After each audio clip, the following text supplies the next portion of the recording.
Oke teman-teman, di video ini kita bakal ngebahas sistem pembayaran ya. Nah langsung aja kita langsung bahas di definisinya. Jadi untuk definisi dari sistem pembayaran sendiri merupakan sebuah sistem yang berhubungan dengan pemindahan sejumlah uang dari satu pihak ke pihak lainnya. Nah secara singkat itu dapat diartikan sebagai cara untuk melakukan pembayaran. Nah, pembayaran yang dilakukan sendiri ini tuh dapat berupa pembayaran untuk kegiatan sehari-hari. Misalkan untuk pembelian jasa, untuk pembelian tagihan listrik, kemudian apa lagi? Untuk membeli barang, air, telepon, kartu kredit,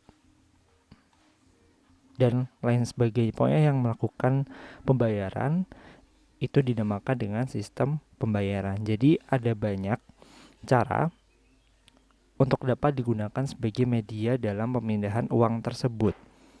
Itu jadi baik menggunakan tunai maupun non tunai. Nah, sedangkan untuk sistem pembayarannya sendiri itu dapat menggunakan sistem yang sederhana hingga sistem yang kompleks di mana harus melibatkan beberapa pihak dalam transaksinya. Misalkan melibatkan bank, melibatkan lembaga keuangan. Lembaga keuangan selain bank ya. Atau melibatkan bank sentral atau dalam hal ini adalah Bank Indonesia. Nah langsung aja di slide selanjutnya yaitu mengenai peran Bank Indonesia dalam sistem pembayaran. Yang pertama adalah kewenangan untuk memberikan izin dan persetujuan kepada penyedia jasa pembayaran untuk ikut di dalam sistem pembayaran. Nah, jadi siapa saja yang dapat menerbitkan atau memproses alat-alat pembayaran tersebut. Kemudian peran Bank Indonesia dalam sistem pembayaran yang kedua adalah sebagai pengawasan. Yang ketiga, menentukan standar-standar tertentu pada alat pembayaran dan menentukan alat pembayaran apa saja yang dapat digunakan pada sistem pembayaran di Indonesia. Selanjutnya, mengatur dan mengawasi lembaga apa saja yang boleh menyelenggarakan sistem pembayaran, baik itu bank dan lembaga selain bank. Peran Bank Indonesia dalam sistem pembayaran selanjutnya yaitu kebijakan pengendalian risiko, efisiensi, dan tata kelola. Nah, jadi mengenai peran Bank Indonesia dalam sistem pembayaran ini sudah diatur di dalam Undang-Undang Nomor 23 Tahun 1999. Yang kemudian ini tuh direvisi sehingga menjadi Undang-Undang Nomor 6 Tahun 2009. Nah, oke, selanjutnya kewenangan dalam menjalankan sistem Bank Indonesia atau RTGS ya, BI-RTGS. Nah, BI-RTGS sendiri ini tuh digunakan untuk melakukan transaksi non tunai yang nilainya itu besar. Nah, menurut Bank Indonesia, pada tahun 2010 transaksi yang dilakukan di BI-RTGS itu mencapai 174,3 triliun.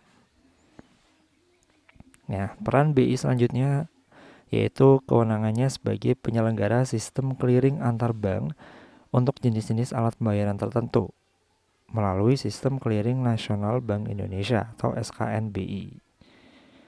Nah, selanjutnya kita bahas di prinsip kebijakan sistem pembayaran Bank Indonesia. Nah, dalam melaksanakan kewenangan-kewenangan tersebut yang sudah kita bahas sebelumnya, maka Bank Indonesia itu mengacu kepada 4 prinsip kebijakan. Nah, kebijakan yang pertama yaitu keamanan. Nah, dari prinsip keamanan, Bank Indonesia harus dapat mengelola segala risiko dalam sistem pembayaran. Misalkan seperti risiko likuiditas, risiko kredit, risiko fraud atau kecurangan yang dapat menimbulkan kerugian finansial maupun risiko-risiko yang lainnya. Nah, kebijakan yang kedua yaitu efisiensi. Dari prinsip efisiensi, Bank Indonesia harus menjamin bahwa penyelenggaraan sistem pembayaran yang bersifat efisien itu harus dapat digunakan secara luas dan menyeluruh. Nah, fungsinya apa sih atau tujuannya apa? Kok harus digunakan secara luas dan menyeluruh? Jadi tujuannya adalah biaya yang harus ditanggung oleh masyarakat itu akan jauh lebih murah karena pembayaran sistemnya bersifat efisien. Kemudian kebijakan selanjutnya yaitu kesetaraan akses. Nah, Bank Indonesia menjamin kesetaraan akses di mana BI tidak menyetujui segala praktek kegiatan monopoli pada penyelenggaraan suatu sistem pembayaran yang dapat menghambat pelaku ekonomi lain untuk ikut masuk dan ikut menyelenggarakan sistem pembayaran. Kebijakan selanjutnya yaitu perlindungan konsumen. Nah, Bank Indonesia harus dapat menjamin seluruh aspek-aspek dalam perlindungan konsumen, yaitu menjamin adanya kepastian hukum kepada konsumen serta pembuat jasa melalui Divisi Perlindungan Konsumen atau DPK. Nah, konsumen serta pembuat jasa sistem pembayaran tersebut itu dapat menghubungi Bank Indonesia secara langsung untuk melakukan pengaduan jika mengalami hal-hal yang dirasa merugikan. Nah, penyedia jasa sistem pembayaran di Indonesia itu juga sebenarnya ada begitu banyak lembaga serta penyedia jasa pada sistem pembayaran yang ada di Indonesia. Nah, kemudian ditambah lagi seiring berjalannya waktu serta teknologi, maka lembaga-lembaga tersebut kemudian mulai menggunakan media-media digital. Nah, ini juga pengaruh adanya digitalisasi ya. Nah, namun pastinya seluruh lembaga keuangan dan penyedia jasa ini harus memiliki izin. Nah, izin ini yang mengeluarkan ya BI, ya Bank Indonesia. Nah, beberapa lembaga tersebut misalkan contohnya ada kalau misalkan lembaga keuangan baik itu bank maupun lembaga keuangan non bank, kita bahas yang bank dulu ya. Contohnya misalkan ada Mandiri, ada Bank BCA, ada Bank BRI, ada Bank BTPN dan lain-lain. Kalau misalkan lembaga keuangan non bank, di sini ada digital wallet.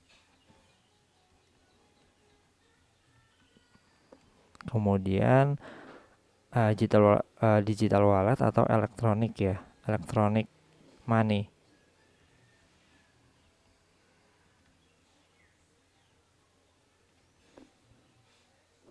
Contohnya electronic money itu ya GoPay, kemudian OVO, Doku Wallet, kemudian ada Dana dan lain-lain. Nah, perusahaan-perusahaan asuransi juga masuk ke lembaga keuangan non-bank. Ya, ini ada lembaga asuransi. Kemudian ada koperasi simpan pinjam. Dia masuk ke lembaga keuangan non-bank. Kemudian pasar modal juga. Dan lain-lain, masih banyak lagi. Nah, itulah penyedia-penyedia jasa sistem pembayaran di Indonesia, baik itu melalui lembaga keuangan bank maupun lembaga keuangan non-bank. Nah, di sini materi mengenai sistem pembayaran udah selesai. Jadi mungkin buat teman-teman yang masih bingung bisa diulang lagi videonya.